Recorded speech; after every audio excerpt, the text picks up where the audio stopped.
What is going on, everybody? It's me, RDV, and I'm here with AZ Eric Breen, or I might be distracted, Eric Breen, watching the Red Sox game. I am Eric Breen.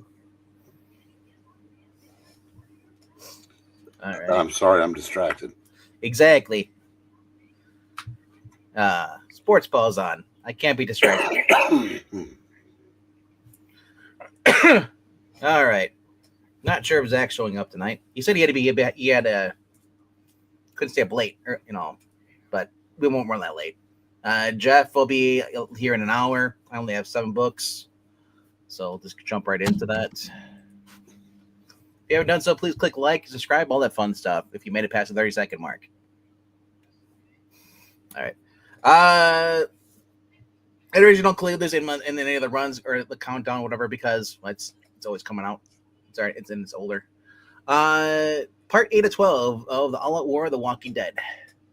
This is issue 120 or 122. I think there's like 193 all together, all total. Somewhere on there. Actually, yeah. Yeah. It's getting closer towards the end. And just the Negan War, and just like I said, looks a lot different when it's a color, and just like how they, because before when you're reading this in black and white, for me, like, you imagine how characters looked, I mean, if you watch the show, maybe based off of that, but but like I said, I thought it's a really fun book. If you've never read this series, and you did not jump on that when you should have, because I'm pretty sure the first couple issues of these do still go for money because of the fact that they're color, even though they're reprints. But hello, Cheeseburger, what's up, buddy? All right, number 8. Actually, yeah, it's only have 8 books. Resident Alien. Basically, this, what you're seeing here, is pretty much what the base of the story is. It's very, very different from the show. The show, I believe, is to me, was a lot more fun, engaging. This is kind of like a slice of life in a sense. Harry's basically people from his homeworld who come to visit, and they're here to do a job because they're staying here. The FBI has been come back the patients once again, and is trying to look for. They think that there might be aliens over there, and in order to stop them from doing that, they need to basically go into basically what is this building here, which is the FBI building. They're holed up in, and figure out what they know, and try to dissuade them from finding out those are actually aliens. Because in this world, they've been trying to prove there's aliens, and they were first went after Harry, but then then it all fell through. So they even had the guy who basically who used to be an FBI agent, the blonde guy, went out to space with the Harry's people when they first showed up the first time. Now he's back. So basically, we have Asta is basically giving the 4 new aliens, to the 2 males and the 2 females, names or code names. Because as long as they're on Earth, they have to have these human names. So she gives them names, and then, of course, they go to the mall. They go clothes shopping. Like I said, it's a very, very kind of not very actiony, very more world building, I guess, slow world building. And this sucks because these are always like 4 issues. Yeah, 4 issues, and this is issue 2. And nothing of significance has happened in this issue or the issue before.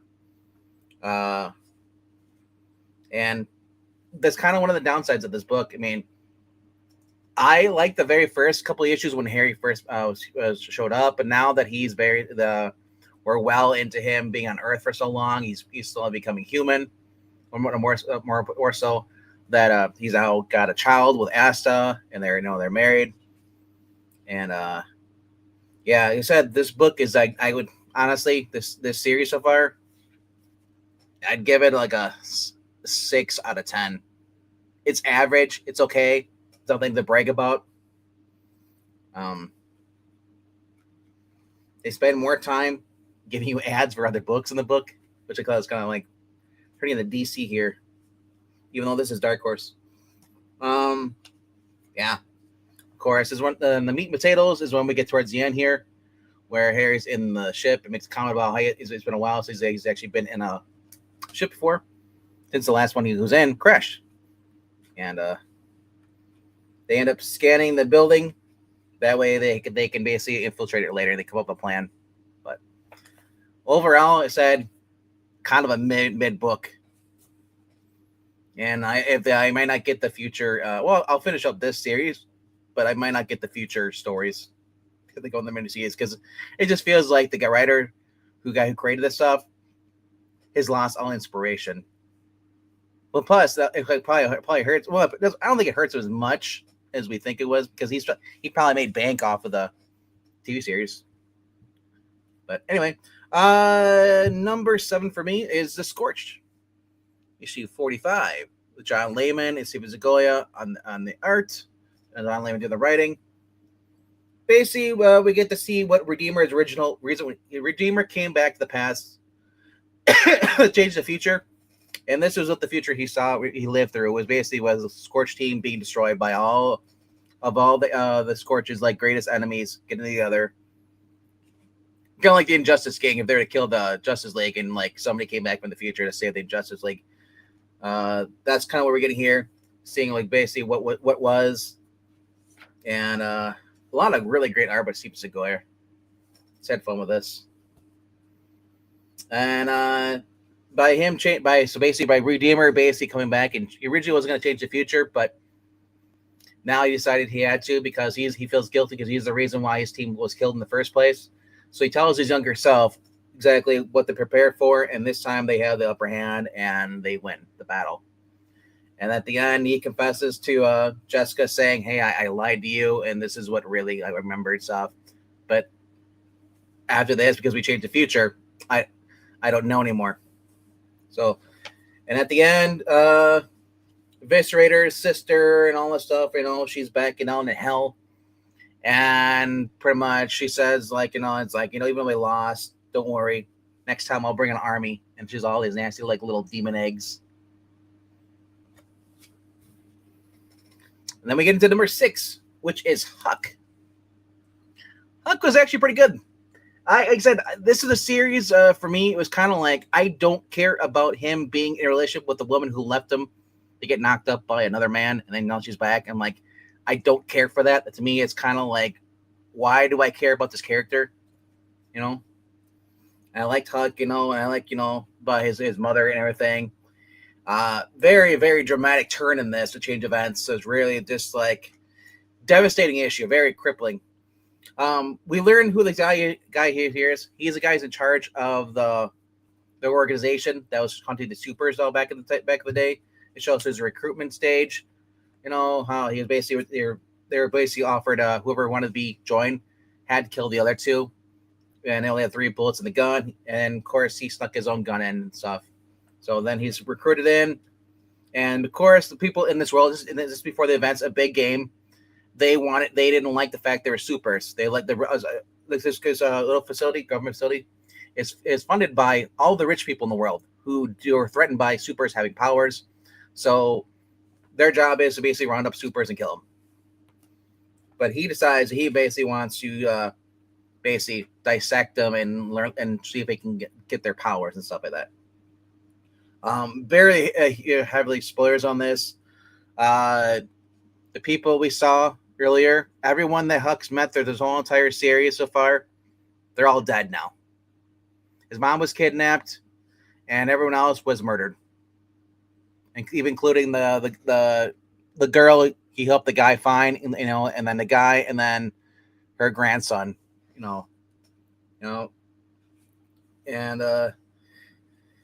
so now they go after Huck.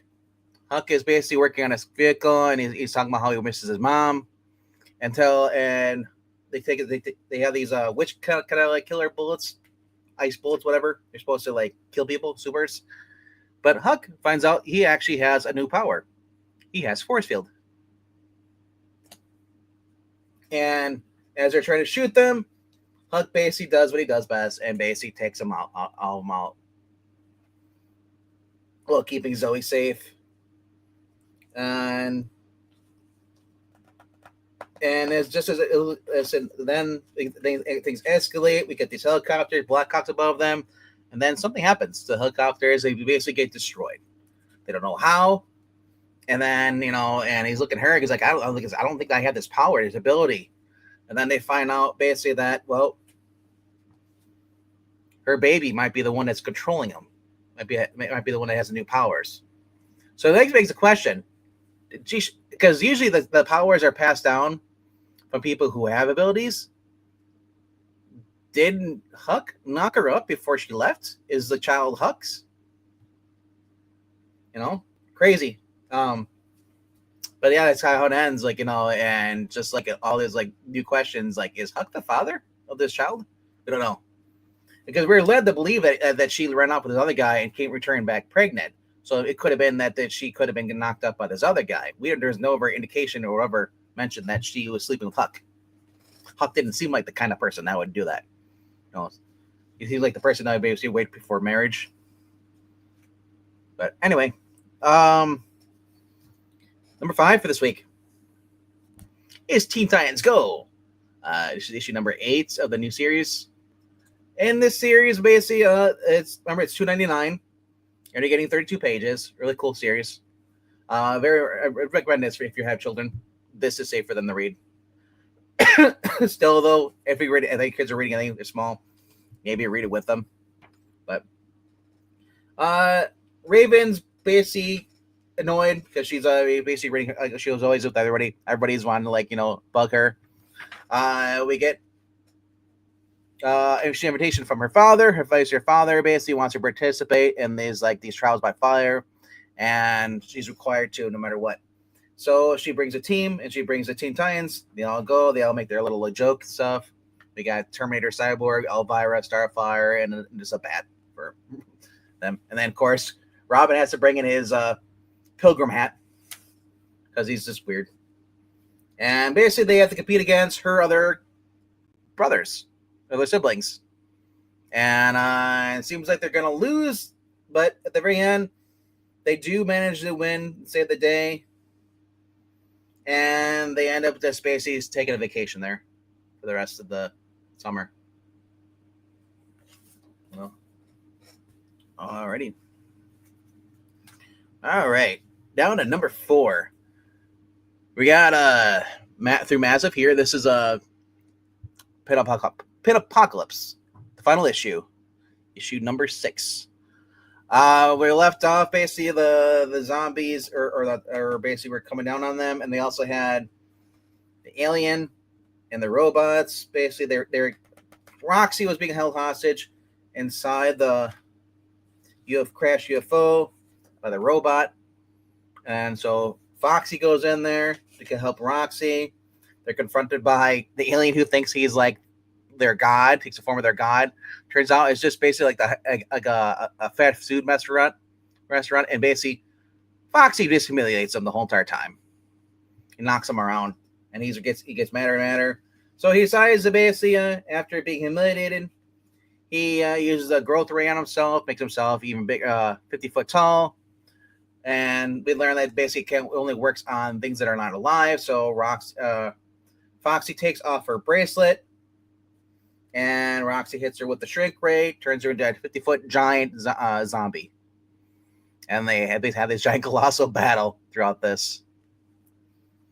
And of course, what's her name gets the upper hand and basically saves the day. It's really cool art in this. Just a lot of cartoonish kind of humor and stuff. And at the end, like I said, after she's able to destroy the guy, and Roxy uses the shrink ray on the guy after he's been stabbed through the chapel, the church, or whatever it is, the cemetery. And he basically explodes, and she uses the shrink ray back on Foxy to bring her down. But Roxy's still a zombie until something happens. They look around, and Brina called before. Yes, they are lesbians, but it's not like overkill. So, everyone is basically cured. There's no more zombies. The alien guy ends up leaving, fleeing in his ship. and pretty much they're gonna kind of like start their own little kind of like relationship, even though it's still kind of frowned upon back in the 1950s, really. But at the end, we have what looks like guys saying, "I'll see you guys losers later." You're on your own. And then it says the UBPS failed to thwart us. Now it's our turn. Now the problem is, I'm not sure who is it supposed to be. If it's supposed to be Roxy or if it's supposed to be somebody who was the alien. But kind of leaves an end like with a question mark. So the end or not. Looking forward to it. Like I said, if they do another series of this, wasn't bad. Wasn't all in your face. It was just straight up kind of like a love letter to basically like all the 1950s kind of like sci-fi movies. No, actually, it wasn't. For me, it was. No, it was an excuse to do a lesbian story. Because if it had been a true love letter, if they'd actually, if somebody could write a story with two girls being friends that don't end up scissoring, that would actually be something new in comics now. Yeah, but I'm just saying it's I thought it took a predictable turn. When it was the first couple issues were really, really good. I'm not saying the series wasn't good, but they all like I said, I guess you can't do a story with friends because they didn't know each other when the series started, and they were two completely different people. Yes, a friendship would have been unique in modern comics. No, they didn't do that. Just so like everybody else, it's a 9 out of 10 for me. Had they been just friends, yeah, it would have been perfect. But it's still really I'm not saying that diminishes the book, but it does diminish the fact that they were actually doing something. I thought we were going to get something different.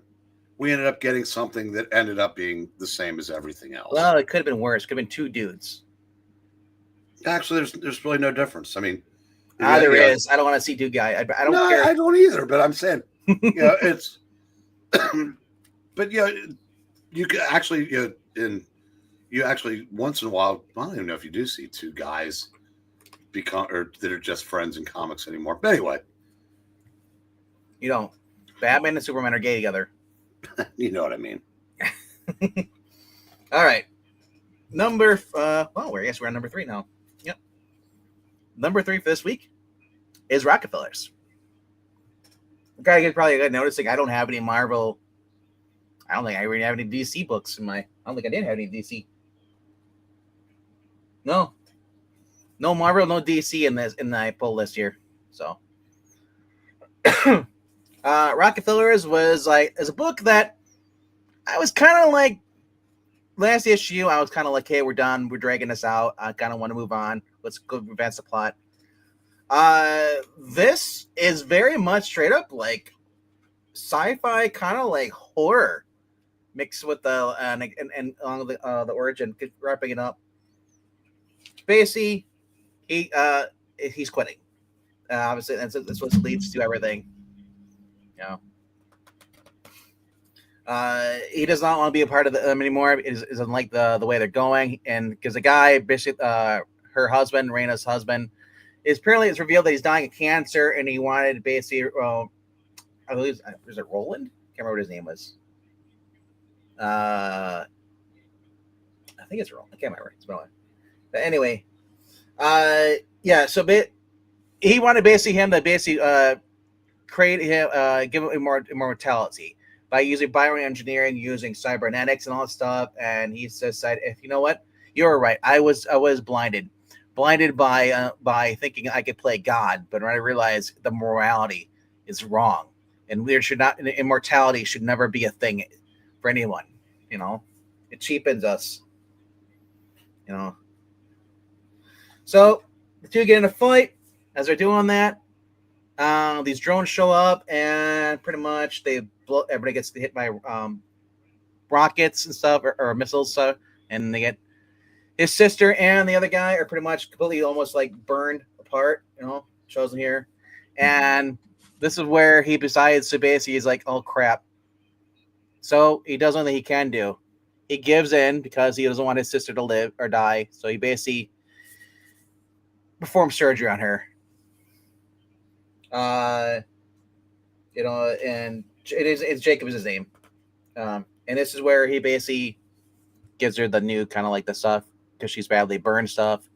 And it's like, I took your advice for once. I followed my heart and love and family won. And I did this time fixing Reyna, but I can't help but wonder if I saved you or doomed you for eternity, because here he has her eyeball still. And he spent barely. It's real that he spent a week with them trying to save them, hoping. And then the nanobots are supposed to be like rebuilding them, But it's gonna take a while. And of course, her husband, this guy, literally all his flesh was burned off. He has no flesh. And I guess his name's Jacob. Okay, I can't remember what the main father's name is. Roland. I was right. It was the first time. He's like, So he says, I saved your life, but I couldn't save your flesh, Jacob. The nanoborgs are still in the process of rebuilding your body and crafting a Borganic exoskeleton. Your vital organs, our cognitive abilities are still functioning, but sooner or later they will take it over too. There'll be a metamorphosis. And he reveals that he basically can't be a part of this anymore. I did what I could, to save you. And so he ends up sending people in here basically to force him. They got to keep him locked in the lab, but of course, he has override protocol and tells them we're done. She wakes up and she's like, dude, and she's like, she has no idea what's going on. And then he's like, I'm so sorry. He's like, and the guy's like, dude, you can't leave. No matter where you go, I'm gonna hunt you down. You belong to us. So he basically takes her eye, which is in the jar thing, runs, goes to his wife, who's getting ready for her mission, go to Saturn, tells her, we need to leave. I'm sorry. They hug, and they end up stealing the prototype ship. And then we get back with the kids. They go to pick the kids up, pretty much. Let's go for a family vacation. And it kind of ends like right around there with them leaving. Going out, So, yeah, next issue will be present. Continue the rest of the story, which I'm looking forward to. So this was very good, very cybernetic gore kind of horror stuff. Kind of like, just when I thought it was done, they pulled me right back in, Breen. Speaking of books doing that to me, next one is another book that I didn't think I'd go back to, but I did. Kill Immortals 2. For those who remember Kill Immortals, the first series, the first 5 or 6, I think it was. Basically, they were like the Greek gods, pretty much, in a sense. They were immortal. They had this tree that kept them alive, like alien spaceship or whatever. She was tired of being immortal. She was tired of her family just being horrible, disgusting people. So she basically destroys the tree, so that way she's immortal again. But by doing this, it upsets the balance, because we learn that there's 5 other families that all have similar trees like hers. They're all immortal, and now they want to come after them and kill them. One family being is the Genghis Khan family, is the new ones, and so all the family members are now basically are going to work together to survive. A lot of cool art here too. Listen, and like I said, overall is a lot of bloodshed, a lot of craziness, a lot of action panels. A lot of creeps and all showing up in here and stuff. It's just said I'm honestly I didn't think they're going to do another one, but apparently they decided to do another one here, and I'm kind of glad they did, because I kind of miss the family, because now the actual family's actually working together. In the first series, she hated everybody because they thought as humans as nothing more than cattle, and they just moved around. But now that they're at the end, at the end of the series, she convinced them to be more than that, showing them and said now that they're mortal again, basically they're about to be attacked, and as they're about to be killed by one of the members of the warring families, their dad shows up with a freaking flamethrower. So Odin's come back, He says, like, he's like, dude, just because you're just as your father, and we'll kill them all together. One big happy family. You know who they take on in issue 2, don't you? Let me guess. Something Wong? The Don Callis family. The Don Callis family. Except Yeah. for the Don Callis family has them outnumbered. Oh my god, I have not watched it, but I imagine they probably have more people now. Well, that's yeah. Andrade. I called him Andrade El Ida Wardlow because I'm sure that's who he's replacing. Probably with Wardlow, he had to go. He was injured Right, again. because he was whatever they were going to do with Wardlow is probably Andrade now. All right, but final book. We got here is a Rook Exodus. I ended up getting the more expensive variant cover. Well, this is the Gary Frank cover. Yeah, Gary Frank cover D, 125. Literally, if you've never read this series, there's basically there's a on this world here basically like it was the rich were getting basically wanted to flee Earth because Earth was dying, kind of like if you watched Interstellar sense. So that they went to this other planet, this system planet here, and they basically set up this world engine that would basically terraform this planet to make it livable, make it a second Earth. And in order to bring the animals over, they needed this divider way to basically keep them all in line because they didn't have God in Noah's Ark. So they designed these helmets. These helmets basically connect your mind to the animal's mind that we can communicate. And they had all these different wardens, and everything was going well for a while until one day it stopped. The world engine stopped working, and they lost control. It's been 2 years since everybody who paid to get there, the civilians left, and it was basically the first 6 issues. Rook was going to build a rocket ship and leave until he realized that that is all he's been doing his whole entire life. He left, when his dad was a farmer, and his dad died in a fire, just trying to save the animals. He's realized he's pretty much become just like his dad. He's going to try and save this planet. He's reconnected with his ex-girlfriend, who's his father is the one who basically created the world engine, and he is gone rabid. He's the canine. That's him right there. And he's hunting, of course, a deer in this. The opening pages here, until he comes across the deer warden, and they fight, and then they pretty much he ends up fleeing, and then we have Rook who comes across. And he's also got Pumbaa, his late friend, who was the swine warden, who was killed by the bear warden. I know, right? Lions, tigers, bears. Oh my! Kind of hard to keep track of.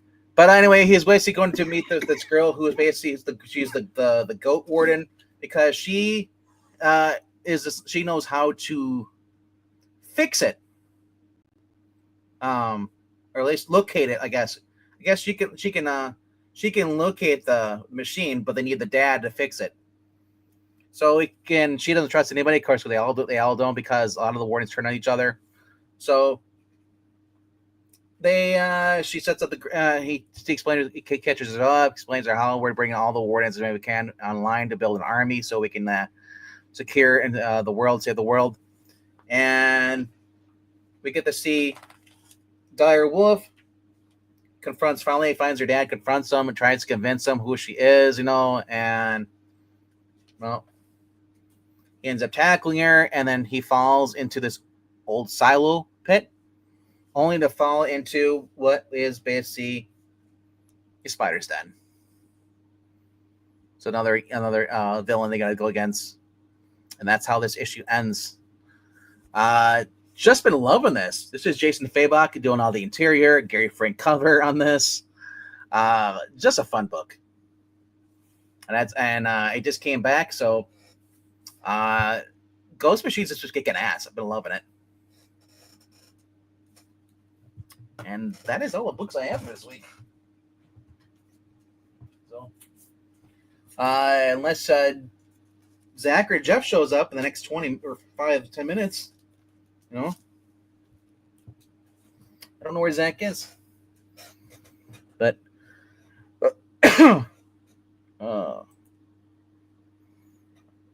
hello to Summer.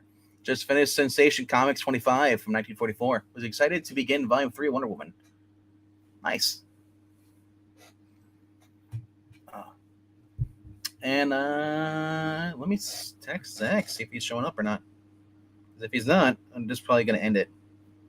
It'll be a short stream. I know I've been going live. I've only been here for like 30 minutes, but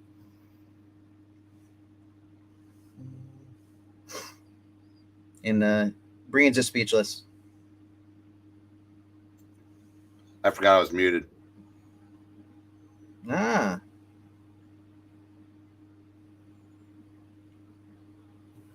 See if Zach returned by text. Alrighty though, but yeah, just that's it. I only had 8 books this week, plus the Walking Dead cover. But usually, nope. Zach said he's on his way. He just pulled in. He's running in the driveway. All right. Cool. So I'll probably show this in after Zach does his books. I picked up that Shiver As You Read. It really looks cool. Oh, we'll go with the Atlas? Yeah, the Fantagraphics archive book. It's got like about a 30-page intro with like tells about like what was going on in comics and in pulps and whatnot at that time. And I love that stuff. I'll probably like that better than the book itself, actually. It just reminds you of the old Universal Frankenstein movie. They talk for like 5 minutes, then they finally get the movie. It's like, come on. But it's like I said, if it's information you like, it being history of comic books and all stuff. I love comic book history, so that's because the book, one of the books that one of the comics that's covered in this had the same name as a men's like adventure pulp magazine, also. Right.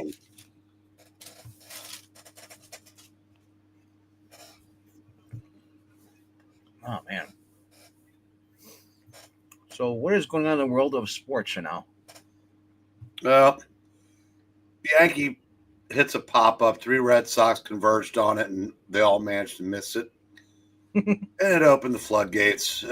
Yankees are up 4-0. I don't know that the Red Sox have 4 runs in them. So, unfortunately, this year that already went farther than I could have ever dreamt, looks like it's going to end tonight. Cubs versus Brewer on Saturday. That'll be wait, are they at Cubs? No, it's in Milwaukee. Okay. Yeah. Those are always either shutout games or close games. Cubs or Brewers.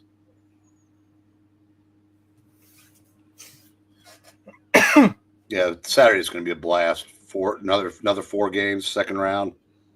Who's the other 3 other games? Los Angeles at Philadelphia, New York at Toronto, and Detroit at Seattle. Unless Boston comes back, then it would be Boston at Toronto. But like I said, I don't have the confidence. Detroit Tigers? Yeah. Wow. They got off the mat and won that series. Nice. Time I think of Detroit Tigers when I think of Magnum PI. Well, the Tigers blew the biggest division lead in baseball history this year, and ended up finishing second to Cleveland. So they played each other in the first round, and Detroit won 2-1. Yeah, Detroit. I don't care. Well, we're killing time today because I already done my books. Nice. I apologize. I just got back from work, so if you would have said no, we probably would have wrapped up early because I ate books. I'm sorry, everybody. Y'all have a good night. No. I haven't gotten to read. I've only read 2 of my books. I've got 10. Well, I already spoiled the books you were going to read anyway, so go ahead and read them later. I only read. Good thing I wasn't listening. I'll just say my number 1 book this week was Rook. Shocking. Shocking, right? Shocking. No, I'm I not. also didn't have a single Marvel or DC book this I week. did read this. I did read Rook Exodus. This What do was you good. think of Rook Mm. I coming liked back it. from it? I So it feels liked like it's it. been a while since we read the last issue. It has been a hot minute. It has been a hot minute. It has been a while, but I like it. Picks up right where it was. I like that giant 7 cover connecting cover they showed at the back. I thought that was pretty Oh, I think it's saying like the giant spider. cool. No, that was interesting. I'm looking forward to seeing The girl, and like just like quit eating the maps. I look forward to what is it? There's like I hope there's like an elephant one or something out there. It's just funny because like he's the crow guy. I'm like, I love the fact it's in snow. Jason Fabak is good at drawing snow. He worked with Jeff Lemire on a book called Snow Angels. It was all snow, giant snow planet, and all it was is snow. So I love that. I'm like, man, I saw this. I love looking at snow and like books and stuff, just not here, not in real life, because it looks so magical. And Trigger has the shovelets.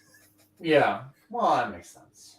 The other book I read, the very first one I read was, of course, it was Here, let me put you up here so you can look. JSA number 12 wraps up the whole first story arc. There's a lot that I like about it. There's one big thing that I don't like about it, but I'm going to give Jeff Lemire a chance to course correct as he continues to write. You do have some really cool stuff here. So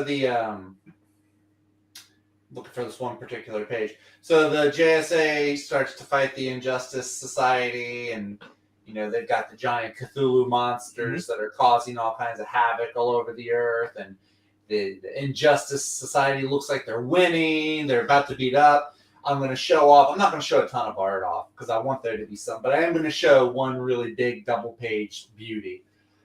They call in all of these reserve members, so you get Stargirl, Cyclone, Atom Smasher, of course, Wildcat, Thunderbolt, Black Canary. In case you're like me, you forget Black Canary was one member. Who's drawing the art on this? This is Diego Olortegui. Okay. You actually even have Power Girl. Is that the normal artist for this book? Yeah, this is the normal one. This is the normal guy. This isn't the stand-in. So you get that really cool page. They show in, and there is some revolving door. Like some members, I think, are going to go on the back burner. Some members are going to join the team going forward, which is something he said in an interview back when he first started. He said that there was going to be like a revolving door with some of the teammates. There's a really cool scene where they've had the Kid Eternity character who can communicate and have the powers of the dead JSA members. There's a really cool scene where she goes back and talks to Ted Grant, Wildcat, and Kent Nelson one more time and kind of gives the new Dr. Fate like the secret recipe for beating the Cthulhu monsters. Really, really cool stuff. I really enjoyed that. Some people said that the ending felt a little rushed, given how slow it went in some points. I didn't think it was right. I don't know. I think it was pretty good for a first arc. I didn't hate it too much. I can understand why some people might say that, because for me it was very slow. And then you get these two issues where all action.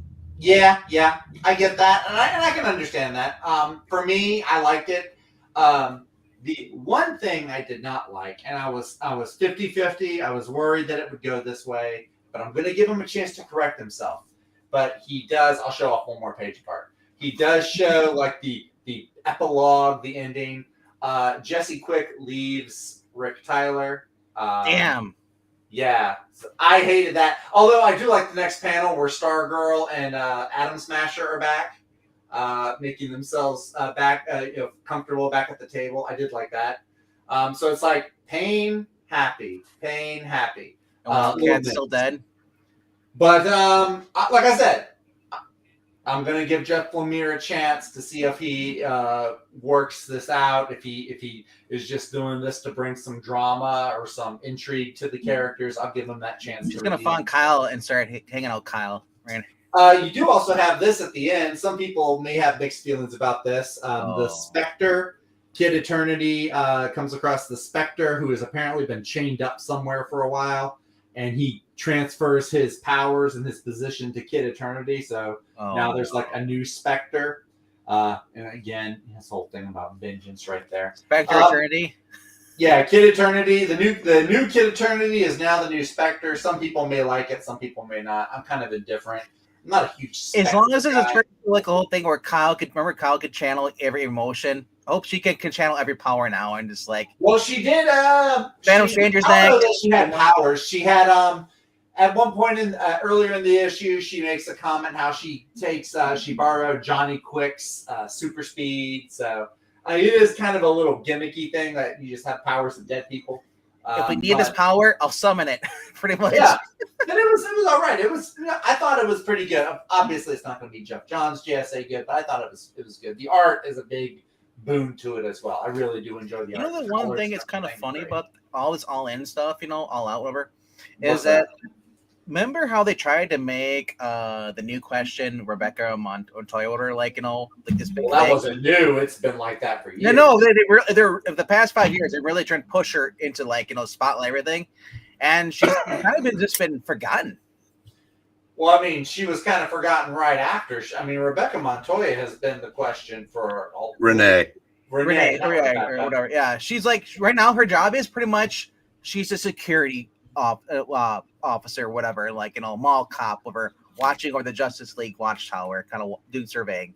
She has been the question since 2007. And they brought back Vic. Isn't Vic Sage alive again, or is he dead again? I think Vic Sage is back. I thought they have a question Batman Green Arrow book coming out soon, so I think Vic Sage is back. I haven't read any of these moving forward. So New Avengers number 5. I literally just read issue number 4 the other day. I'm behind on my books, so I just read issue number 4. So this is number 5. Evil Mr. Fantastic, not the maker, not who's the normal evil Mr. Fantastic. I want the unmaker. If there's a maker, I want an unmaker. We've got Rockefellers issue number 9.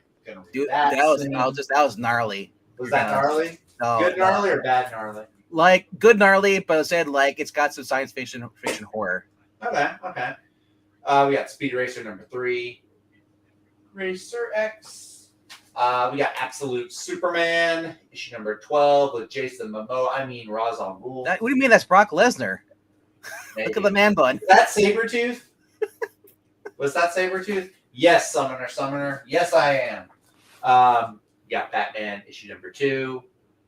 This is actually the only cover they had for number 2. Actually, I think they had a foil cover, but I didn't get that one. I did get the first issue of Starship. Nice. I read that. That was fun. Was this fun? Okay. That may be the next one I jump into. I didn't buy it, but I read it. I heard good things about this. I heard some people ranking this at 8 out of 10, 8.5 out of 10. Yeah. So prelude to DCKO. The other one is the one I saw that Wes hated. That was that one right there. What Wes hates and likes, I don't know. He flip flops a lot. I don't know why. I didn't watch the video. I'm just saying. I was like, dang. He's like. It did pick up Absolute Evil number 1. I'm looking forward to reading that. And then I was going back and forth. I was going to pick this one up or not. I caved. I'm weak, I guess. I got Venom 250. I read that too. Maybe at some point this will be worth some money. I don't know. This is also this is the only one I could find. I'll get all the other variants for this one. I guess there is a Thor villain shows up at the end. Healing Soul. I don't really care about them, but Dodson and Knock. And I guess that's the good. I was reading a review, and somebody said the only way that book will ever be great is the fact if they ever get rid of Paul. Paul's still in there, even though they're not together. He's still there. Well, no, you got to keep him. I'm almost of the because he's no longer a martyr anymore. They're not together. Al Ewing should keep him in there because as long as he's in there, he can make a fool out of Paul. And I like making a fool out of Paul more than did this issue. Dylan told him to shut. I would rather pay for 20, 25 issues of Paul being ripped into by a kid and just mocked mercilessly. Yeah, I'd rather that than the most gruesome death at the hands of Venom or Null or whomever. So, and apparently I learned that the bracelet she had, whatever the jackpot thing that Paul made, nearly killed her. It was. That's why she's Paul a is a feminist. male Symbiote saved her life because she was dying. Paul is a male feminist. Paul is Joss Whedon of the Marvel Universe. But here's my thing. It's like I like Mary Jane, but I like her only as Peter Parker's wife. Excuse me. I'm not a fan of her being on her own, being her own character, because she wasn't created that way. If she'd been created that way first, sure, cool. She wasn't Peter Parker's wife in her first appearance. When she was first created, she was created as a new love interest for his life, for him. Kind of took a while for her to marry Peter, though, didn't it? Well, that's because the Gwen character took off. Yeah, true. That's true. That's fair. That's fair. And sometimes writers will tell you the characters start writing themselves at some point, and it just worked out that way. I hear you. You know, It's a interesting dynamic. I gotta say, I wasn't a huge fan of it at first, but the more like little things I see of MJ, I don't hate it as much as I did initially. well, And I would hate it if I was forced to buy it. Listen, a broken clock is right twice a day. Al Ewing's been right 3 times, so he's been right one more time than a broken clock. It is kind of funny though that they're allowing Al Ewing to basically make fun of Paul. But then again, here's the thing though. Marvel's always used to making fun of white males or males in general. Is Paul white? No, he's a male and it's a female making fun of a male. Well, it's also Dylan making fun of a male. That too. But I mean, I'm just saying I'm just saying nobody likes Paul. Nobody At this does. point, before when they're dating, Paul? if they would have killed him off when they were dating, she would have made him a much more meaningful character in her life. But now that they're not, she dumped him. Like they can kill him off, get rid of him. Zeb Paul is created by Zeb Wells and John Romita Jr. I'm going to just credit that to Zeb Wells. Then. Oh yeah, I saw that John Romita Jr. is now being nominated for some award this year, Good for him. along with a bunch of other people I don't even know. But it might have been the Spirit Awards or the no Will Eisner Awards. That's what it was. Yeah, Oh, the Will Eisners. yeah. Cool. I don't know. Yeah, like I said, I just hadn't had a chance to read today. I barely got to read those 2 books before I took off for work today. I still have a few books from last week I haven't read into. I think I just recently over the weekend read, well, not even over the weekend. What was it, Tuesday? I think I read G.I. Joe and Transformers. So I'm falling behind. I need to catch up. So Yeah. maybe I'll read a few tonight. Supposedly Jeff's supposed to be showing up. Punisher. I read Punisher too. That one was actually The new one? Yeah, the Ben Percy. That one was pretty fun. Yeah, And the one with Tombstone and Kingpin. Poor Richard didn't like it. Oh, my heart bleeds for that imposter trying to be a comic fan. No, it was fun. I liked it. Yeah. Violent. Yeah. Yeah, unfortunately, when it comes to Richard, yeah, he doesn't. He doesn't like things, but he'll praise things that he hated before, though. At least we're not calling him by my name anymore. That was confusing. All right, Mr. Breen, did you have something to show off? You want to show off your Venus book? You got a book? Yeah. Yeah, give me a sec. He's got to go get Coco off of it. Summoner said that he picked up some All-Star Squadrons, and I'm kind of curious. I know I might have these. He says he got number 9, 23, and 60. 29, 23, and 63. So number 9. Oh, number 9 is the cool one. I have that one. 23 is the one with Amazing Man on the cover. That one, I just recently picked up that one. Amazing Man. Okay, let's see how bad the camera is, because this is where Coco does a lot of her wire running. So You'll be all right. Yeah. okay. Wow, I haven't seen you in forever, man. Your I thought you camera's had been a off for beard. like all these years. I thought he would have a beard by now. Grizzly Adams.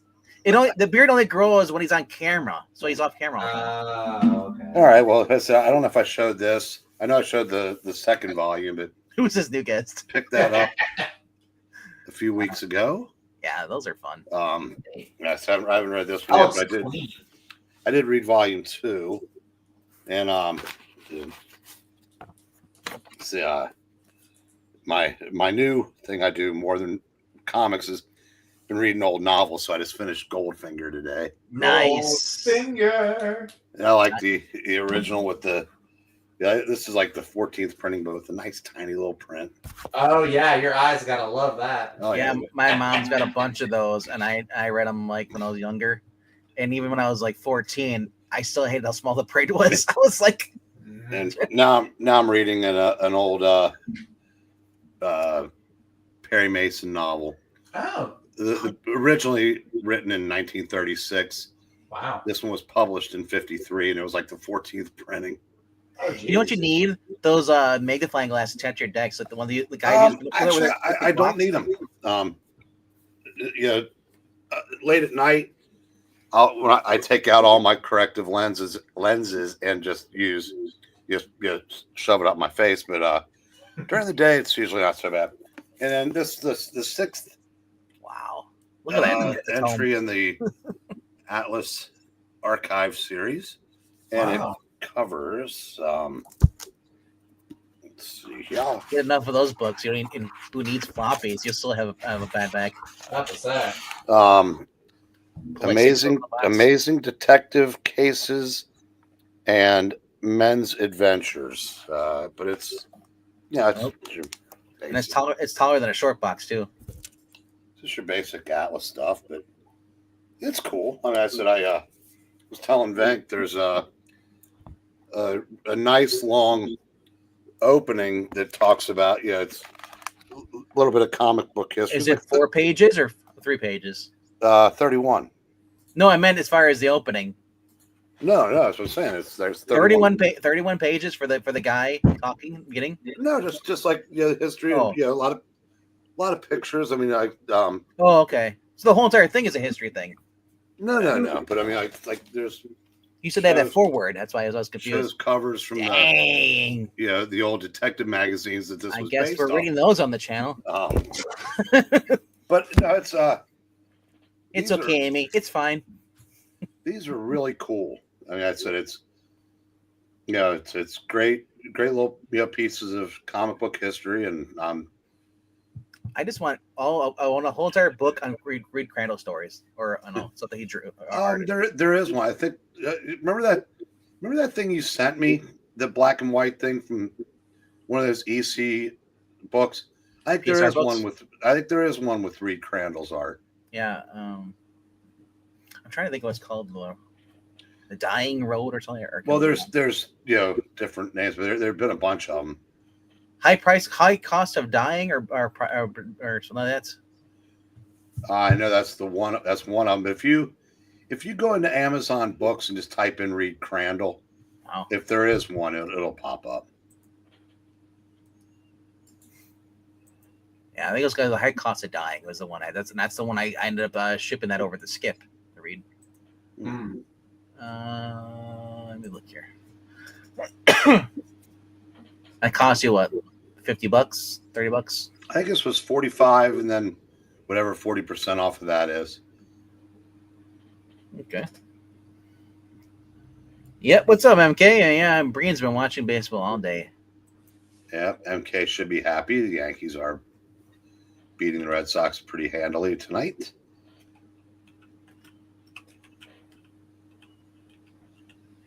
Is it Crandall with the AL or is it EL? A. Okay. There you go. Reed Crandall Artist Edition. That popped up right away. Let's see what we got here. There you go. Okay, there's one. Yeah, 32. Oh, wow. Bitter End and Other Stories. Graphics, EC Comics Library. This just has the Bitter End cover. What we got here? High Cost of Dying. That's the one I had. Wow, it's free to read on Kindle. Yeah, I read the whole thing. That's awesome. Then here's a Reed Crandall Illustrated Comics by Roger Hill and Reed Crandall. But it's currently unavailable, of course. Yeah, at this point, though, I mean, I've got so many of the EC archives that I probably have all the stories. They're just spread out over a bunch of different books. Yeah. High Cost of Dying was only like $13. I mean, that's the reason why I picked it up, because it was it kind of looked like the old material you used for like the Webster dictionaries back in the day. There's also a small little book like that. And I was like, oh, it looks old. And I was like, it didn't cost that much. But 40s to the 70s, Reed Crandall, all his art stuff, illustrator of comics. Yeah, very little in the 70s because by that time Yeah. he was old, drunk, and broken down. Shows he worked on Doll Man, The Ray, Black Hawk. That's one he created.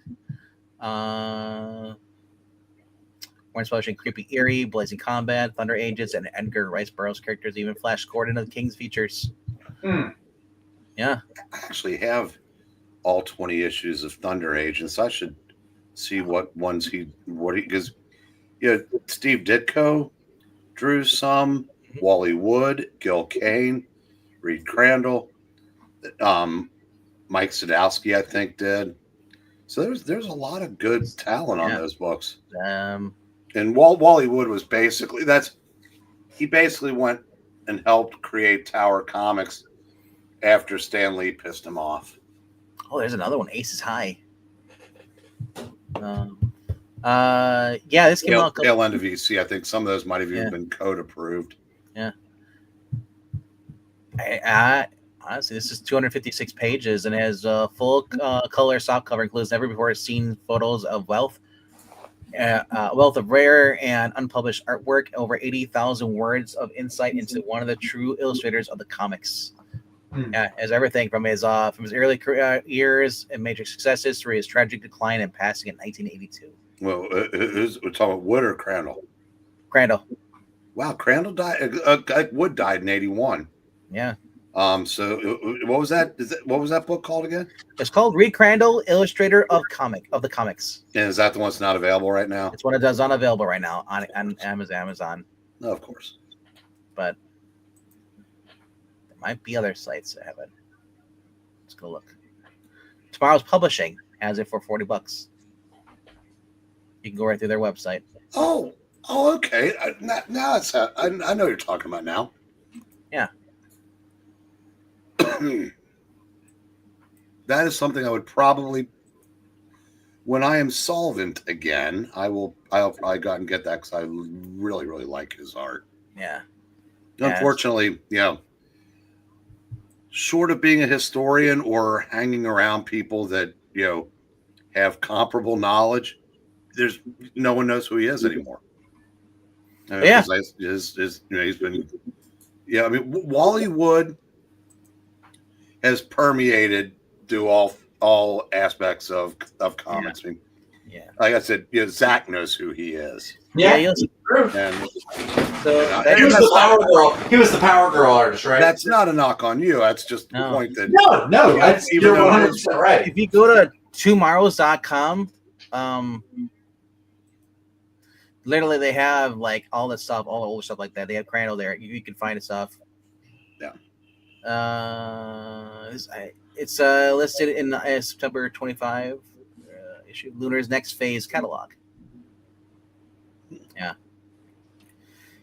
I don't know. Yeah, there's a download or interactive 2026 free catalog. Because tomorrow's, it's letter TWO and Maros. Go to their website. You guys can get all that stuff. You have Retro Fan, all that stuff. Back issue. And not only can you buy physical, but you can buy digital too if you want to. So if you want to rack up a digital library versus a physical museum of comics and magazines. But honestly, I might just go through them. If they can just deliver to me in the mail, I'll get my Vampirus Camillas to them versus trying to figure out if Lunar's going to ship them or not. So totally off the subject of comics. Go ahead. I started watching Slow Horses this week. Have you heard of that? Mm-mm. You talked about it before. Yeah, it's Gary Oldman, the show he's been doing for the last 3 or 4 years. About Slow Horses is a term for like there's a place called Slow House where all the agents that have screwed up really bad get sent to basically get them out of the way. Okay. Mm-hmm. And there's an MI5 stages a kidnapping of a Muslim by a bunch of white supremacists to get in good with the Pakistani government because they're going to save the day. But it goes horribly wrong, and Gary Oldman's team is trying to, they're trying to figure out what's going on while they're being hunted by MI5 because of personal vendettas. Like, incredibly well done show. They're on season 5. I'm like, we have one episode to go in season 1. Highly recommended.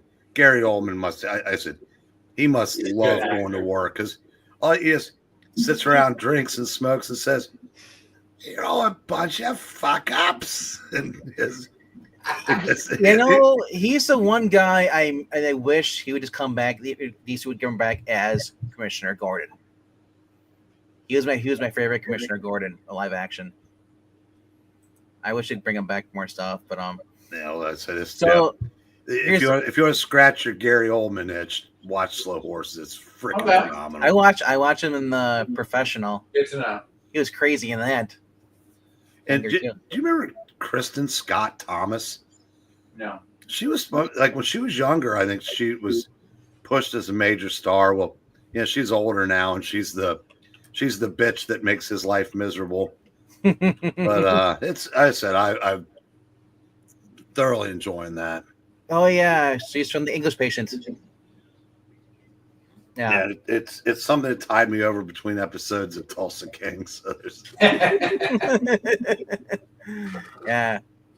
When I start listening to, I've been so now that I drive a lot more for work this time of the year, I can only listen to the same songs so many times. So I started listening to podcasts again, and I'll listen to like Daily Wire podcasts, and they're advertising Tulsa King on the Daily Wire podcast. Like, this show is freaking everywhere. It's a very, very good show. That's what I hear. It's third season, man. Robert Robert Patrick as the bad guys this season. They brought back the Neil McDonough from the previous season. It's a pretty good show. That is, you know what it kind of reminds me of? A little bit like Justified. Not in what's going on in the show, but the bad guys, like the shit heels and whatever. There's something about them that actually kind of makes you not root for them, but not hate them. Because I said, even like Dewey and Dickie Crow and the other crowd, it's just same type there of was vibe. something about them. And I said, not talking about like the big bads. Now I said, Robert Patrick, unlike the thing with Justified, even the bad guys, like Mags was kind of in her own way, a sympathetic character. Mm-hmm. And, you didn't, like Limehouse and Quarles, you didn't hate. Now, Jerry Burns, you did. But, I said it. And Robert Patrick has no redeeming qualities. I told you the guy was in the house. Yeah. So, you're going to, when he gets his, it's just, will his end in Tulsa King be as cool as his end was in Reacher? Because you know what he did in Reacher, right? By the way, why don't you full screen yourself again? I've already been on camera. Because our loving audience never gets to see Breen at full screen. I can turn my camera off, but it's true. No, that's the one thing too. Though the villain from last season was kind of like you thought Cal Thrusher and McDonald was like the big bad guy, but he wasn't really the big bad guy. No, that was a neat little twist. But to keep him around as being, he's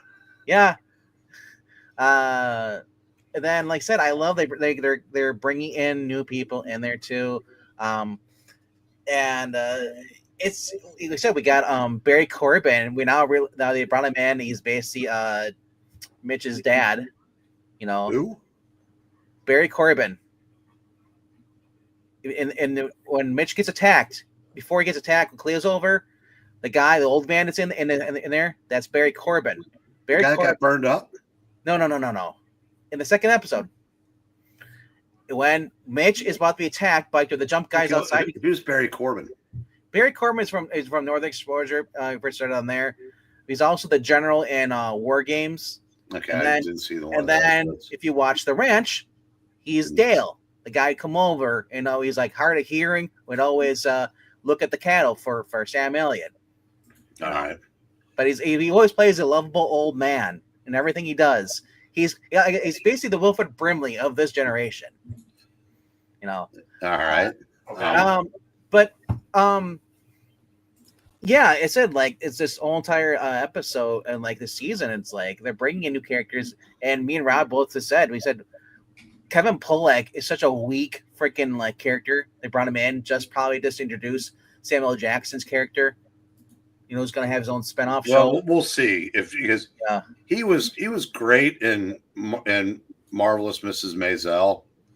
But I've heard good things about that show. It's I've seen 3 of the 5 seasons. I need to watch the other 2, but it's very good. He's a weak character though so far. He's only been in 1 episode. Yeah, definitely. Yeah, there's got to be more to it. But like we were saying, who would have been a better choice? Harrison Ford as the FBI agent. Someone who's a more manly. Well, I think the idea is that you want it to be somebody that you feel that Dwight can maneuver around. Yeah, because right now he's not coming. So that's why I think they went with the kind of character that Kevin Pollak is playing. Yeah, but even the guy, the shithead son of Robert Patrick, Cole, when he saves that girl. Yeah, and because I expected him to hit on her, but he just walked away. So that may change in the next episode. But he did a good act. He did a good act, even though he's a shithead. So I mean, I say yes. There's a little bit of layers to these characters, which what makes you wonder? Are we gonna have a Romeo and Juliet kind of thing going on here? Is he gonna betray his father, even though he knows what his father's like? It happens. People who cross his father. Nah, it's not. There's not that much subtlety to this show. Yeah, and there's no way he gets her away from, the dude that's the regular who's, who the good guy that she, the guy that owns the bar that was then did the bar. You're thinking of two different girls. Cleo is the one whose father was killed. The girl that he basically went up with was Stallone's real life daughter, who was the horse. She was working at the horse. So no, but this year, the first episode, she comes back and looks him up. The one that Cole saves is not the same girl. That is Stallone's daughter, who was bartending that episode. Who went out after shift. He followed her out. No, the girl whose family had the booze they found. Yeah, that's what I'm talking about. Yeah. I'm talking about the girl that Cole saves. No, I know. I'm not saying it's the same person. Yeah. Because I said, but he wants that girl, and Mitch has already got her. Sure, he's not going to get her away from Mitch. No, but like I said, it seems like he's going to get with that girl. That girl won't ever be seen again. Yeah. She's just a one-off. She's been there all 3 seasons. Stallone keeps her in there. She started off as a waitress. Whenever you see the White Horse, she's cafe, and then we skip starting Delaney's ranch. No, but got a job there. That was her. Yeah, that's her. Oh, okay, I didn't realize that. Yeah, that's Sistine Stallone, whatever her name is. Okay. So, like I said, I don't see her betraying, Manfredi, but I can see it like maybe something will happen, and then she'll come to clean and say like, "Hey, so and so," But whatever. Anyway, like I said, it's a very intriguing show. Well, we also and next month, November, we got Landman season 2 coming back. Sam Elliott joining the show, and I mean, it's very interesting to see like what they're gonna do with that show. But they already had trailers up for that. Then Reacher is supposed to be coming back, I guess, by sometime next year. Okay, here's what I don't want to see in season 2 of Landman: Billy Bob Thornton hooking up with Demi Moore. I don't think they will. I hope they don't.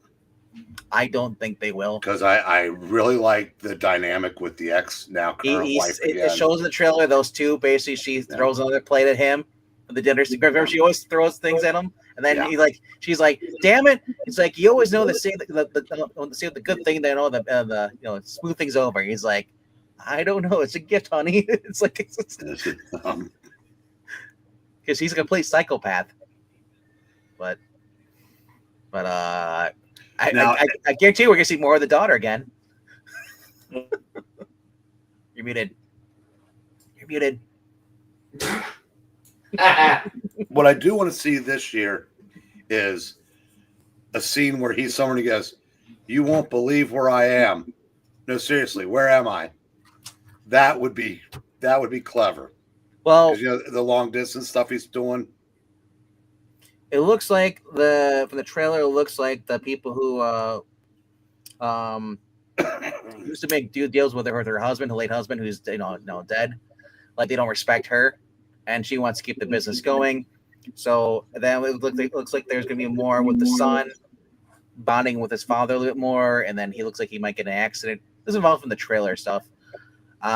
Here's the thing I want to see more of. We saw the cartel leader, Andy Garcia. Andy Garcia, yeah. I want more of him in this season because he's the guy who saved his life, executed his own man, and so now he's got to kiss ass, because otherwise, it's just gonna start a war. But what's up, Henry? What's up? We're already done showing comic books. I was giving Jeff some time to show up, but he hasn't mentioned me or anything like that. And saying he's in here. Working? Doesn't he have a job?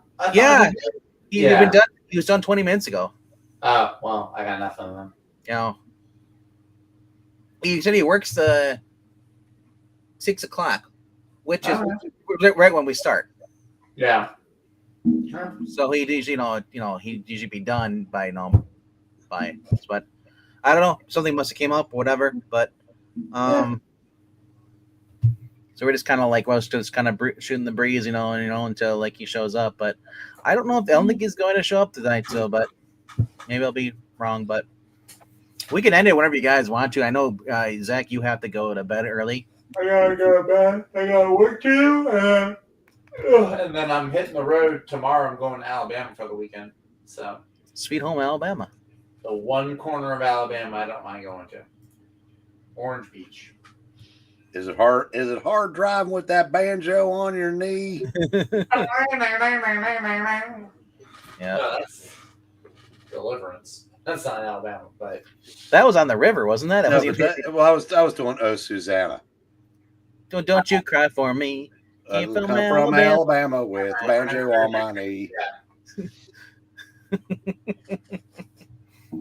but, True story. Not looking forward to going over there after a weekend where they won their game and LSU lost theirs. Not looking forward to that, but it'll be okay. I'll be on the beach. It'll be fine. Well, Jeff's low key watching the playoffs. Well, I don't know. He likes the Steelers. I don't know what team he's rooting for in Alaska. The Do they Steelers have any sports? this week. Yeah. I know this because I have their 49ers are winning without Brock Purdy right now. Really? Who's Hannah Barron? Oh yeah, she's a catfish girl, isn't she? Oh, the catfish girl. Is she from Alabama? I think so. I'm not sure. I don't know. I just remember she was the one that they're trying to cancel her because Nobody's perfect. I'm like, because girls were jealous of her because she hardly wore any makeup and she just went noodling. She looked like that with no makeup. I know. What the ones they always make? It's funny how the ones they always make fun of the girls that look cute, natural, are the ones who have 1,000 pounds of makeup on. Yup. Yup. And are the most ugly inside and out. Yep. Third. Oh wow. There's $1.53 left in the third quarter. Wow. I want to say third inning, but third quarter. Yeah. I switched back over to football. That's the other thing too. You got baseball and football going on, and then soon you'll have basketball and football. When does hockey go? Is that in the spring? I think hockey starts next week, but I truly have no interest in hockey. That's too many sports at once. And then is the PGA over? All the golf? More or less, yeah. Yeah, Ryder Cup was the last big thing. Can't handle anymore. And then they still have. Do they air rugby at all here? At all? Not that I know of, but Not that I know of. Because was there American Rugby League at all? I think there is. There's an American women's rugby team or league. because Izzy All was right. following one of the Olympic athletes for a while. Hey, what's up, man? We're just getting ready to go off. We don't know if you're showing up or not.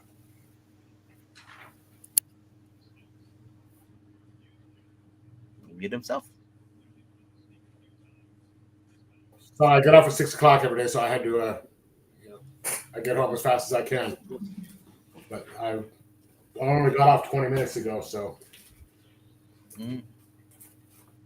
Well, I had no word from you, as I wasn't sure if you were showing up. That's why. Okay, I just, sorry. Okay. Unless you hear otherwise from me, I'll be getting here about the same time every week. But, Okay, so right around 9:30 for me and 10:30 for them. All right. Got your books? yep. All right. Okay, so let me so you can see me a little bit better. Ah! Okay. Yeah, maybe not. All right, so I had this, which I thought was another version of the one from years ago. I did not realize that they're already setting up an event from the Absolute universe. Yep. And so, not impressed. And it looks like supposedly Oliver Stone is going to be going up against not Oliver Stone, Green Arrow, Oliver Queen. He's gonna Oliver be going- Stone was in the DC universe. Yeah. He's the Directing it? mastermind behind it, directing it. Okay. I've heard rumors that he's going to be going up against some Epstein type character, from an island and kids and stuff like that. Is Chris Condon writing it? Okay, then I had Voyeur. Oh, the adult one. Yeah, the one from that I had the ash can from a couple weeks ago. Yep. And this is actually pretty cool because I showed you the trash can where he was like following along this girl about the cameras, all this stuff. And he does that, and she kind of turns the table on him, and she at one point she sees his cameras and shows up in his thing and basically takes control and goes, yeah, we're going to be doing things together. So kind of a little plot twist. Can't show you the picture because You mean it's more than just smut? somewhat, yeah. There's actually a plot to it. It's just sort of, Yes, I saw an ash can. There's a reason why the pizza delivery guy decided to take payment other than cash, other than just. Well, he's illegal, of course. He doesn't have a bank account. Right. And then Something is Killing the Children 44. Did they figure out what it is? Huh? Did they figure out what it is finally? It's the monsters. It's different monsters each time. Oh, it's Monster of the Week. Yes, and it's this one is kind of flashing back between Erica, that's the main girl, a thing that she was doing when she's training, and then I guess she's back in the same city, and people are trying to dig up the old files from when she was a kid, and they're being they were held off the side so no one could get to them. So there's something going on. And just a funny name. Something's Killing the Children. And okay, that works for the first two issues, but after 45, we still have no idea. The slowest moving comic book ever. I'm sure you guys have gone over this before. It was excellent. Yep. Very good. The horny goat section was really cool. The what? The horny goat section, the weed. Yes. And then the final issue. You got the 50-foot one. Cool. Yes. Have any of you guys? Did anyone read this? I did. I loved it. Just kind of disappointed now that I see that cover. That is not the 50-foot one. It's not the full entire cover. It's they got the credits at the bottom. Yeah. And I was expecting to have the full entire thing just be yellow, and since And what I sort of liked about this is, Breen had figured that they were gonna get together at the end. They didn't. They sort of hinted at it that they were going to at some point, but they didn't actually have them get together, which I thought was kind of cool. And then my number one was this. I don't know if anyone else is getting this or not. I'm reading that one. I like the first issue. I haven't read the second one yet. Zach, you only read 2 of his books this week. I've only read 2 books today. I'm trying to get caught up. Yeah, well, actually, I had to leave work early yesterday because I wasn't feeling well. But so that's why I was able to read things. But this one's kind of good. It's they're trying to teach. I think it was Jason. Part of it was trying to teach Jason how to drive a stick shift. And it turns out the new Batmobile has 13 gears. Oh, did he burn up the clutch? No, because what the hell do you need 13 gears for? It says got the 9 standard, 3 quantum gears for use in spatio-temporal crisis events, and then there's the secret gear, 13. So I'm not sure what anything past the 9 means, but I guess it was just meant to be. It's when someone who's never owned a car, a manual, creates. I don't know. I only know most sports cars only have like 6, as far as I know. Yeah. But so I don't know what he means by the 9 normal.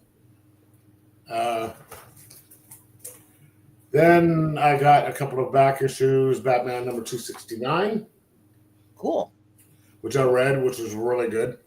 The bad guy was painfully obvious, but it was still quite interesting. And then 256. Ooh, nice. And that was $16.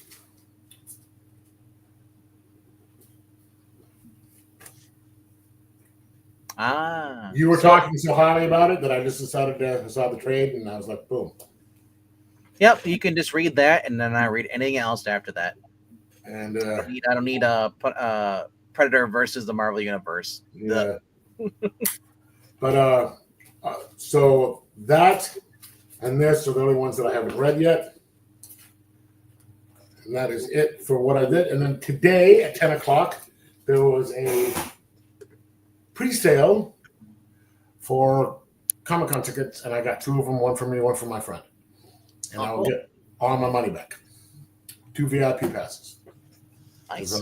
My cousin is paying for the tickets. So is this the one you went to, Claudia Christian last year? Yes, it's up there. Arctic Comic Con. I've been to every one of them except from like 2018 on.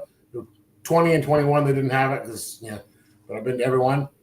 My friend has been from everyone on from the second one. So. Has everybody canceled due to a blizzard? No, because it's in April. Oh. We have it during the spring. You mean they don't have it during the winter? Oh. No. Well, actually, there's one in Fairbanks, which they have in like February. And Fairbanks is absolutely freezing. Brian O'Halloran was up here this year.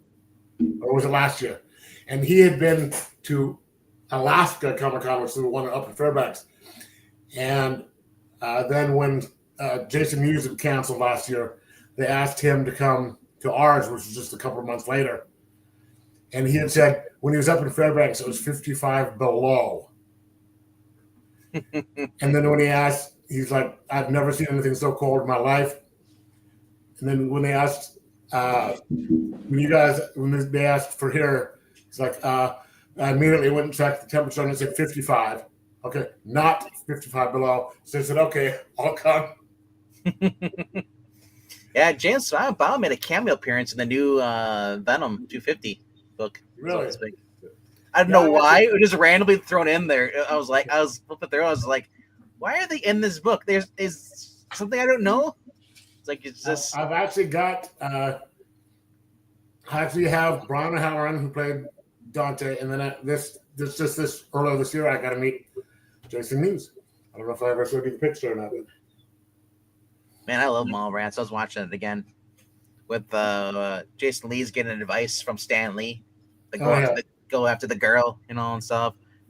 He's like, the Hulk that was based after me, me being angry and stuff, and like all these other characters are based off my personality. I was like, what if that was really true? If he actually did that, he based them all off his life experiences. It'd be nice to actually have some well-written comics like that nowadays. But Wow, when Mallrats came out, at I least mean, in the Stan big was picture, involved. anyway. Yeah, but yeah, -55. That's okay. That's just a wind chill, right? Or is that the No, actual? that was before the wind chill. That was before the wind Even chill. if it was before the wind chill. I don't know if it got it. Yeah, that's why I've never been to Fairbanks. I'm like, no. It's aside from it's a 7 or 8 hour drive up there. I wonder if it's the same like altitude or same height as as Siberia and all that stuff. Yeah, it's Kind of like the it's same about coast. three-quarters of the way up the state, and it's Yeah. I've never been there. I've been here since 1971, except for 4 years in the Navy and 3 in LA. Aside from that time, I've been up here since 71. I've never been to Fairbanks, and I don't see the point of going now because fuck it. And those people that like live up, between Russia and that little island between Russia and the United States up there. Oh, Like saw Mission Impossible. I was like no. You know what? Out on Aleutian Islands, there's Big Diomede and Little Diomede, the ones that are right there. One that's like Yeah. At one point, we're 25 miles from Russia, and Alaska is the most northern, western, and eastern state in the United States. I know. When I saw the whole thing with the latest Mission Impossible, I was like, oh my gosh, that is right. I didn't realize that Alaska was I think I saw the very first one. I haven't seen any of them since. the latest one had them like they're showing they had to go on that little island, the little bridge, between Russia and Alaska, because they had to like that's where the sub was, or the guy basically could help him find the submarine was located out there, and as the guy actually who was out there was the guy in the first movie when he drops down on the cable. And he has that guy who walks in, he's like, "What?" Because he lost his job because of Ethan. Now Ethan needs his help. I was like, it's cool how they kind of tied down all the movies together back. Yep. So I said, that's all I had. But the whole thing, my point is, I did not realize that Russia was that close to Alaska. Oh yeah, like I know Alaska was that far up. There is incursions into Alaskan airspace all the time by the Russian bears. I mean the planes, the bombers, the bears, not the actual four-legged things for the Russian gay guys in leather. I'm talking about the planes. The guys in leather from Russia. Yeah, but Austin Air Force Base up in Fairbanks, Elmendorf, they're launching planes all the time to go and intercept them. And I just remember my brother tell me they had to stop for refuel in Alaska when they come back from Japan when they had to go do tests and stuff for the Air Force. Like they stop in Alaska, the plane there, and then he's like, yeah, we're freaking Alaska. We're stuck here for a couple of days because the wings are all iced over. It's 6:37 right now, and it is where is that thing? Yeah, 52, I think, right now, something like that. Yeah, whenever the Navy has their little naval games with Japan and stuff. He goes because he's in the Air Guard, so he goes down there too with the Air Force. So there used to have I got out in 91. They used to have the things called Operation Team Spirit, where it was over in Korea. That'd be in February, March. We'd be 20, 30 below out. And of course, my job, we had to stand watch outside. And people are like, "Oh, what are you complaining about? You're from Alaska." I'm like, it doesn't mean that I like the cold, bastards. And up there I could go back inside. I wasn't forced to stand outside because it was my job. How many Floridians spend their whole entire day in air conditioning and not outside? In where? Florida. You wonder how many of them. Oh yeah, well, it's nothing. It's like I wouldn't, dude. I'm thinking about Mickey Mouse in freaking Orlando. If it's freaking hot outside, he's in a freaking suit. Those guys pass out a lot, from what I understand. Well, Oh, I can only imagine the horror stories. You're talking about how the guy like the suits all thrown up. People throw up inside the suit because they got heat stroke. Oh, gross. Or they're drunk. Yeah, so when the Bering Strait freezes over, you can walk across from the United States to Russia. That's how the first Americans got here, was the land bridge. Yep. They're all from over there somewhere. They came across and then just worked. Some of them stopped up here, then some of them stopped in Canada, and then all the way down. It's probably how some of those people that live on those islands, that they're just basically like, get some of their food once in a while. Just they walk during the winter and then just all the natives up here are just quitters because they're like, I don't want to walk anymore. So that's why they didn't get. Can you imagine me like the people the Eskimos who live up there before, and like they build those little igloos and all that stuff, and just living off the land, like it's crazy. But you hunt seals and you I love it. There's all these people who've been up here. They have this thing called sourdoughs and chachacos up here. They're like, you're a chaco if you only lived up here for a couple years, or you're a sourdough. All these people who live in, like in Anchorage, are like, I'm a sourdough. It's like, dude, you live a mile away from a grocery store, you fucking bastards. You aren't a sourdough. You can go buy your food at a grocery store. Those guys that are living up there for, going and hunting and trapping for their food, those guys are kind of tough. You're a pussy just like the rest of us because you can just go buy your food in the store. Don't try and act all tough and, Yeah, right. Yeah. But, hey, like I said, the only thing I ever hear about Alaska is like when the cops have to go after the criminals who were hiding out in Alaska. And we don't have car chases up here either because no. Aside from here in town, and you don't really want to do it in town, we have one road going north that'll take you up to like Fairbanks and up north, and one road going south. So once you get on that, they can just sit there and call ahead and go, we got somebody coming, just block it off at mile, whatever, and then they can just wait. There's no way I'd want to be a criminal living in Alaska with the threat of a polar bear eating me. No, they don't come down this far. You'll just get where you are if they go north, though. Just maybe a black bear or a grizzly. We get 700-pound black bears, and we're larger than that. They occasionally wander down where I am, but for the most part, they stay up. You should see some of them grizzlies and the Kodiaks are. I don't like the Kodiaks. They're always chewing. Yes, they are. All right, though. We're probably going to end it here, though, since there's no more books to be shown. So I want to thank Jeff for coming in at the last minute, Zach for being here with his headphones off and making the reverbs. Reverb. And for that special moment with Eric Brain where he goes full screen for about 5 minutes. Well, I had him at 9. He was big. He was on the big screen for a while. Right. We actually proved that he's more than just an icon. He's a man too. The man, the myth, the legend, Breen. But all right, we'll be back tomorrow night for another reading around 8 p.m. Eastern. And I'm definitely really excited what we're gonna read though. But probably still depends if the little pixel guy is gonna be with us or not. But, Pixel guy. We're trying to get Zach though to come back for another reading. We missed some.